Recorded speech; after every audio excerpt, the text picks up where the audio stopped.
মঞ্চে উপস্থিত সিনিয়র নেতৃত্ব এবং ক্যানিং পূর্বের তাজা নেতা আরাবুল ইসলাম মহাশয় এবং সামনে বসে থাকা বোদরা অঞ্চলের প্রত্যেক বুথের লড়াকু সৈনিক, সংগ্রামী বন্ধু, ভাই, বাবেরা ও মায়েরা, সবাইকে সংগ্রামী অভিনন্দন জানিয়ে এই বোদরা অঞ্চলের ভৌগোলিক পরিস্থিতি নিয়ে সংক্ষিপ্ত দু একটা কথা বলব। আমাদের সিনিয়র নেতৃত্বরা আছে, ওনারা আগামীকালকের প্রস্তুতির বিষয়ে বলবেন। আমি শুধু বোদরা অঞ্চলের ভৌগোলিক পরিস্থিতি নিয়ে সংক্ষিপ্ত কয়েকটি আলোচনা করতে যাচ্ছি। সাথী বন্ধুগণ, এবছর 2026-এ যে কি বলবো এটাকে মানে মারমুখী যে মানে একেবারে জীবন বাজি রেখে যে লড়াইটা করেছিল যেসব বন্ধুরা সাথীরা, তার ভিতরে দক্ষিণ খড়গাছি, চাঁদপুর, শ্রীরামপুর, খড়গাছি যে কটা পার্ট আছে সেই পার্টের বুথ কর্মী এবং বুথ সভাপতিদের আজকের যে এখানে সম্বর্ধনা অনুষ্ঠান করা হয়েছে, তাদেরকে ডেকে বুথের কর্মীদেরকে ব্যাচ পড়ানো হয়েছে এবং তাদেরকে সম্বর্ধনা দেওয়া হয়েছে। এটা সংক্ষিপ্ত কিচ্ছু না, এটা একটা শুধুমাত্র মনটাকে সান্ত্বনা দেওয়া হয়েছে। আমি সেই সব কর্মীদের, সেই সব বুথের নেতৃত্বদেরকে মানে অন্তরস্থল থেকে বহুত অনেক অনেক ভালোবাসা জানাচ্ছি। কারণ 26-এ যে লড়াইটা এই খড়গাছি থেকে বোদরাকে বুঝিয়ে দিয়েছে যে আমরা অন্যায়ের পক্ষে নয়, অন্যায়ের বিরুদ্ধে, দুর্নীতির বিরুদ্ধে, তোলাবাজদের বিরুদ্ধে।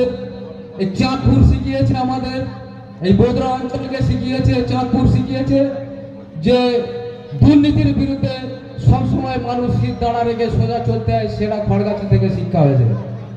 আজকে আমরা কালপিয়া বিস্তীর্ণ এলাকা থেকে বড় মিছিল করে আমরা এখানে আসার সাহস পেয়েছি এই চাঁদপুর খড়গাছির দিক মানে দেখে। এদের নেতৃত্বের সঙ্গে আমরা থেকে যে হাড় ভাঙা পরিশ্রম করে, যে কঠোর পরিশ্রম করে হিসাবে বসে আছে, এইসব যারা আজকের স্টেজে বসে আছে তাদের মুখটা হয়তো ফ্যাকাশে নয়, ভালো জামা গাইতে আসতে পারেনি, কাঁচানো লুঙ্গি পরে আসতে পারেনি, কিন্তু এদের অন্তর অনেক বড়। এরা দুর্নীতির বিরুদ্ধে লড়াই করেছে, আমি তাদের জ্বলন্ত সাক্ষী। আমি এদের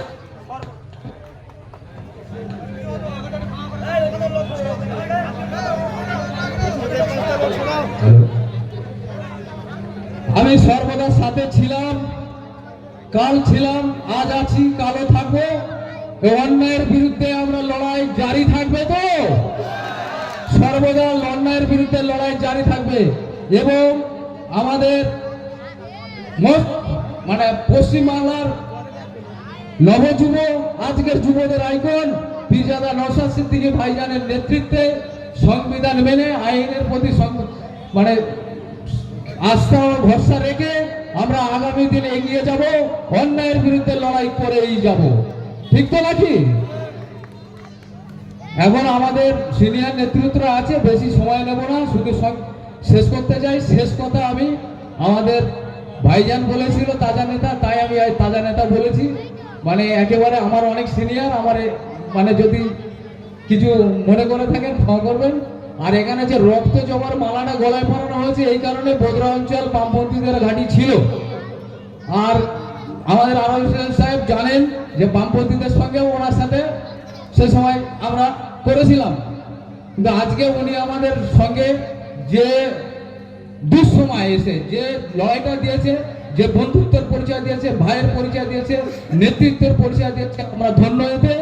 আমরা আরাবুল ইসলামের সাথেই থাকবো এবং আগামী দিনের অন্যায়ের বিরুদ্ধে লড়াই আরো জারি থাকবে। এই কথা বলে সবাইকে সংগ্রামী অভিনন্দন জানিয়ে শেষ করছি।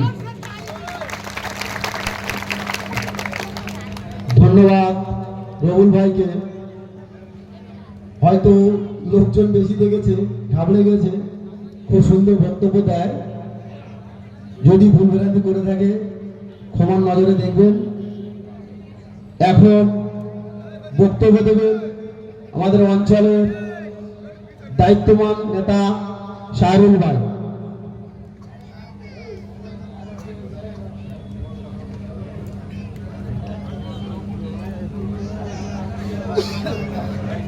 আজকের সবার সভাপতি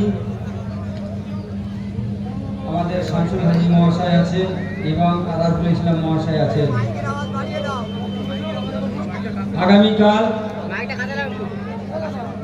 আগামীকাল আমাদের